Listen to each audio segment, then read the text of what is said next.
everybody, Erica Serwin here from Pink Buckaroo Designs. Today I'm going to show you how to make this little treat box. It is designed specifically to hold I'll just show you, instead of opening it, a Ferrero Rocher.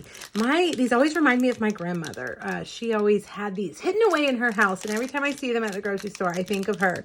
But I think they also make a pretty fancy treat. And I liked the gold color, so I kind of stuck with a simple gold and white with a little bit of red in there to make the box. Now this just slides off and it opens up. I'll show you in just a second how to make all of it, but I do want to tell you what I'm using. It's the Cherish the Seasons bundle from Stampin' Up.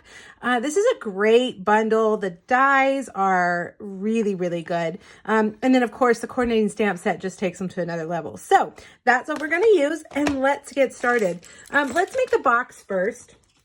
You're going to need Whisper White thick cardstock, and my Simply Scored was buried over there. Whisper White cardstock. And you guys, if you hop over to my blog, there's a PDF. There's 2 other projects with the Cherish the Season bundle. There's a PDF with all the measurements and products. So don't feel like you have to, write it all down. Just go over there, print it, save it, do whatever you want. It's free. All right, so our Whisper White thick is 7 3/4 by 7. We're going to score the long side at 1 1/4 and 6 1/2. Then we're going to turn it to the short side, and we're going to do 1 1/4, 3 1/4, 4 1/2, and 6 1/2. Okay. Now you want to grab your bone folder, and you guys, it's kind of become a running joke that I can never find my bone folder when I need it, but here it is. I found it. Grab your bone folder and go ahead and burnish those lines. When you use your bone folder, it's going to make this nice and crisp, and your box is going to look really, really good. You can always just use your fingers, but there is a difference when you use that bone folder. Okay, now get your scissors, and here, look, there's the skinny end here, the skinny tab. We're going to go ahead and cut off those corners, okay? So cut off those 2 rectangles like that. And while we're here, let's go ahead and cut the corners off of the skinny tab too.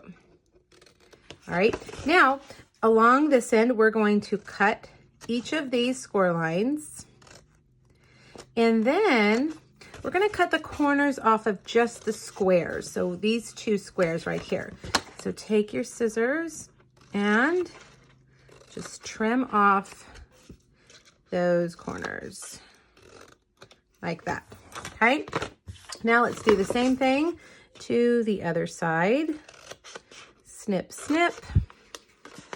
The reason I cut the corners off is that it helps if your cardstock ever is just a slightly larger on one side or slightly smaller on one side, this just kind of evens it up, and there won't be any edges sticking out of your box. Now I need to come back over here. I cut on the other side of that score line, so let me just even that one up. There we go. Okay, so now let's take a look at it. Here's the skinny tab. This is going to be the part that folds down in the box. We're going to cut these 2 also so that they are skinny tabs too. So just take your scissors and cut them to be similar. They don't have to be exact. Similar to the one on the end. So about 1/2 inch. And I'm going to cut off those corners. This is just to create kind of a filler for any of the gaps that you have when you fold down that lid. All right, if you want to pause the video to look at that so you can trim yours, go ahead and do that. I always like to do that when I'm watching a video. All right, now I'm going to get Stampin' Seal Plus, and I'm going to put that on the square tabs, the tabs that we cut the corners off of. I'm going to fold them in and fold up that edge, and I'm going to match the end of that to the edge or the score line of the back side of the box. So fold in, match those edges, and press in your adhesive. All right, so then we just are going to fold this in, and let's put a Ferrero Rocher in there. See how nicely that fits? And you just fold that. Whoops, I got to get that tab in there. Fold that down like that. Easy. Now I am using some really beautiful designer series paper. Look at that. It's got some shine to it. When our paper has gold or any kind of metallic in it. It's called Specialty Designer Series paper. I've cut that perfectly there. Again, remember the products and the measurements are all listed over there on my blog. Now this is Poppy Parade ribbon, and it has a gold edging, and I thought it went really, really well. So I'm gonna tie that here on the end. So when your recipient gets their box, they can just slide this off. We call that a belly band. It just slides right off to get to the goodies. All right, now let's make our tag now that our box is done. Ahead of time, I have already cut a Whisper White stitched label. This is from the Tasteful Label dies. And I'm gonna stamp our bells in Versamark. And I'm gonna stamp them so that they're kind of angled this way, so that when I tie it to the bow, I'm gonna have another little bell there, and it's all gonna look like it's hanging together. There we go. Now, these bells don't fit perfectly on our tag. That's okay.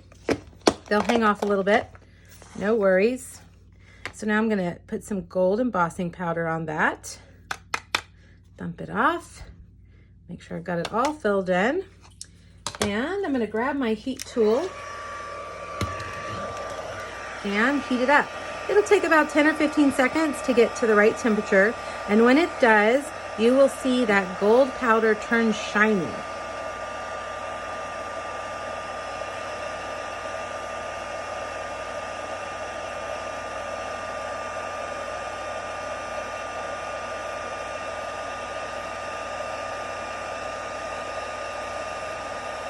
You can see that magic happening.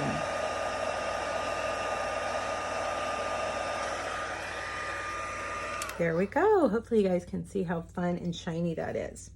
Now this stamp set has a great to and from stamp. Sometimes our to and from stamps, I have a hard time using them because I don't leave enough room to write out the person's name. But this one has space between the to and from, so you can write the name below. You don't have to leave a whole lot of room over on the right side. The names fit underneath each of the stamps. Okay, now I'm gonna take a hole punch and I'm just gonna punch a hole right there on my tag, like that. And then I'm gonna get some gold cord and run it through here.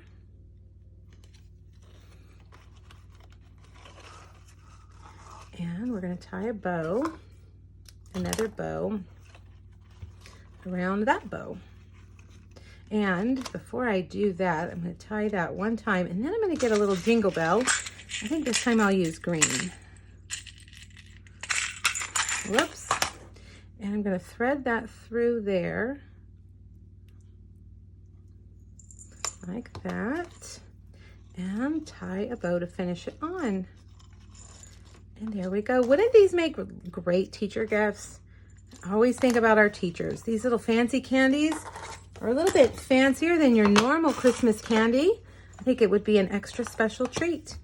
All right, you guys, I hope you like it. Make sure you hop over to my blog and grab that PDF and make these yourself this holiday season. Merry Christmas. Bye-bye.